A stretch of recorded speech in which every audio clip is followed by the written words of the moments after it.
आज सुबह से ही सुधा का जी घबरा रहा था। उसे चक्कर भी आ रही थी। अब तो उल्टी आना भी शुरू हो गई थी।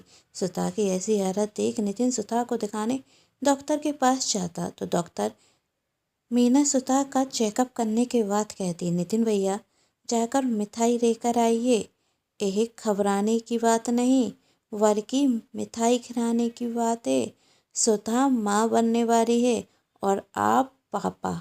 यह सुन नितिन के जमीन पर पैर नहीं टिक रहे थे।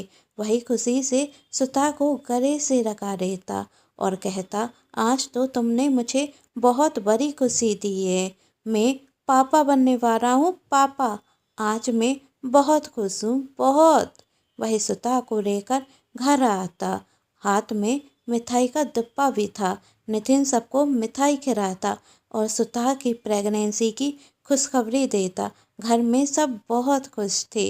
अब सब सुधा का ध्यान रखते, उसे घर का कोई काम नहीं करने देते।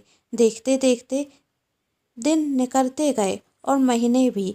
फिर एक दिन सुधा की सास विनीता जी अपने बेटे नितिन से कहती, बेटा जाकर बहू का चेकअप करा आ। तब सुधा कहती, माँ जी इसकी क्या ज़रूरत है, मैं ठीक हूँ। तब विनीता जी ने कहा, बहू तुझे ज़रूरत हो या नहीं, पर मुझे ज़रूरत है। मुझे जानना है कि तेरी कोख में लड़का है या लड़की। पर माँ जी इससे क्या फ़र्क पड़ता है, बेटा हो या बेटी दोनों मेरी संतान है और मुझे कोई फ़र्क नहीं पड़ता मैं बेटे की को जन्म दूं या बेटी की। होंगी तो मैं दोनों ही की माँ। सुधा ने बड़े आराम से कहा। तब विनीता जी कहती, फ़र्क कैसे नहीं पड़ता, फ़र्क पड़ता है और मुझे फ़र्क पड़ता है। हमारे घर में पहली संतान हमेशा बेटा ही होता है और बेटा ही होगा। बेटा घर का वंश आगे बढ़ाता है तो तेरा होने वाला बच्चा लड़का ही होना चाहिए। सास के मुंह से ऐसी बात सुन सुधा अंदर तक कांप जाती और फिर हिम्मत जुटाते हुए कहती, यदि माँ जी मेरी कोख में बेटी हुई तो। तब विनीता जी कहती, यदि तेरी कोख में बेटी हुई तो वही होगा जो अभी तक होता आया है। तेरी बेटी तेरे पेट में ही मर जाएगी, उसे जीने का कोई अधिकार नहीं होगा।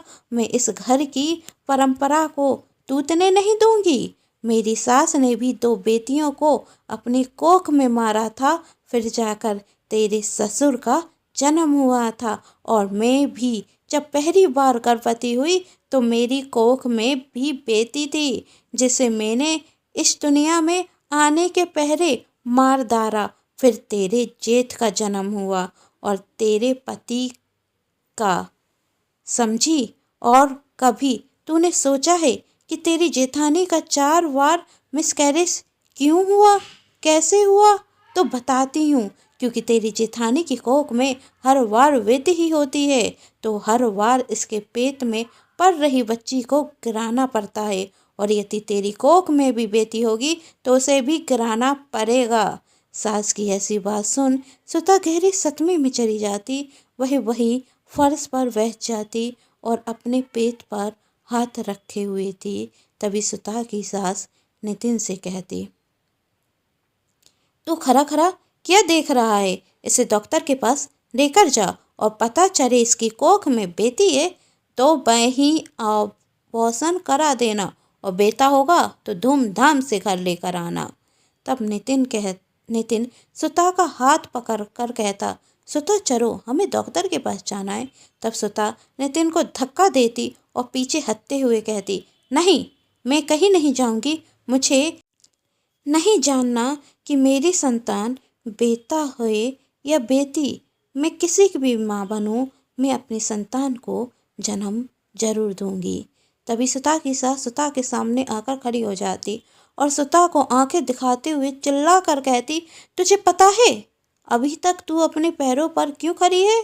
बस इसलिए कि तेरे पेट में बेटा तो नहीं, मेरे होने वाले नाती को कोई तकलीफ ना हो, बस इसलिए तुझसे अभी तक किसी ने कुछ नहीं कहा, वरना मेरे बेटे को धक्का देने और मुझसे चिल्लाने की ऐसी सजा देती कि तेरी रूह कांप जाती।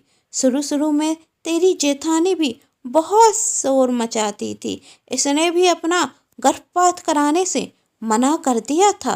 कहती थी मैं बेटी को जन्म दूंगी।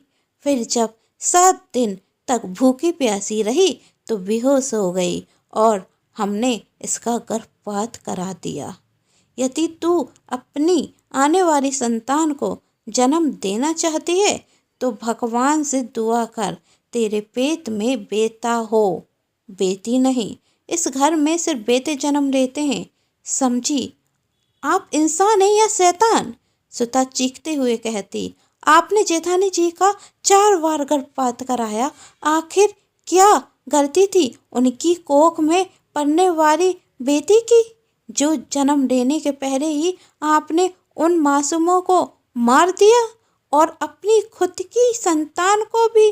आप जैसी औरत एक माँ नहीं हो सकती, दायन है आप, दायन। तब सुथा की सास सुता के बार पकड़ते हुए कहती, अभी तूने मुझे जाना ही क्या है बच्ची, मैं क्या चीज हूँ तू जानती नहीं। और नितिन, जा इसे डॉक्टर के पास लेकर जा।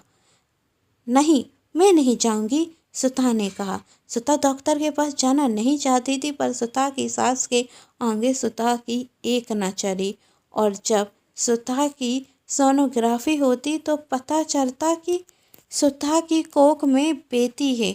और जब नितिन फ़ोन पर अपनी माँ को यह बात बताता तो सुता की सास बच्ची को गिराने के लिए कहती, पर सुता इसके लिए तैयार नहीं थी और वही नितिन से कहती, नितिन, ये हमारा खून है। तुम्हें याद है जब तुम्हें पहली बार पता चला था कि तुम पिता बनने वाले हो तो तुम कितने खुश थे नितिन। हम अपनी बेटी को नहीं मार सकते, हम उसे जन्म देंगे, हम अपनी बेटी को इस दुनिया में जरूर लाएंगे, है ना नितिन? तब नितिन सुधा से प्यार से कहता, हम एक बेटी के माँ बाप जरूर बनेंगे, पर वह हमारी दूसरी संतान होगी। पहले एक बेटा हो जाने दो, उसके बाद हम बेटी को जन्म देंगे। तुमने सुना नहीं, माँ ने क्या कहा? हमारे घर की पहली संतान बेटा होती है, बेटी नहीं। पहले एक बेटा हो जाने दो, उसके बाद हम बेटी को जन्म देंगे। छी नितिन, खुद को नितिन से दूर करते हुए सुधा कहती, तुम्हारी इतनी गिरी हुई सोच कैसे हो सकती है? तुम वह नहीं जिससे मैंने कभी प्यार किया था। मैं अपनी बेटी को जन्म दूंगी, चाहे तुम चाहो या ना चाहो, कहते हुए सुधा वहाँ से भाग जाती। टिंग टिंग टिंग टिंग, फोन की घंटी की आवाज़ सुन सुधा अपनी 25 साल पुरानी यादों से बाहर निकलती। वह अपने आंसू पोंछती और फ़ोन उठाती तो सामने से आवाज़ आती, हेलो माँ, क्या कर रही थी आप? इतनी देर क्यों हो गई फ़ोन उठाने में? वो कुछ नहीं बेटी। माधुरी, तू बता कैसे फ़ोन किया? वो माँ, मैं कह रही थी आज मुझे घर आने में देर हो जाएगी। वो एक एक्सीडेंट का केस आया है, बहुत सीरियस है, तो आप खाना खाकर सो जाना। कहते हुए माधुरी फ़ोन रख देती और सुधा कहती, माधुरी माधुरी, बेटा सुन तो, आज तेरा जन्मदिन है। पर माधुरी बिना कुछ सुने फ़ोन रख देती और सुधा की नज़र टेबल पर रखी खीर पर जाती, जो उसने अपनी बेटी माधुरी के लिए बनाई थी। वही खीर एक डिब्बे में रखती और चल देती माधुरी के हॉस्पिटल की तरफ। हॉस्पिटल जाकर सुधा को पता चलता कि माधुरी ऑपरेशन थिएटर में है, तो वह ऑपरेशन थिएटर के बाहर चली जाती, जहां वह अपनी सास ससुर को खड़ा हुआ देखती, बेंच पर बैठी हुई जेठानी को रोता हुआ देखती और पति और जेठ को चिंता में यहाँ के वहाँ चक्कर लगाते हुए देखती।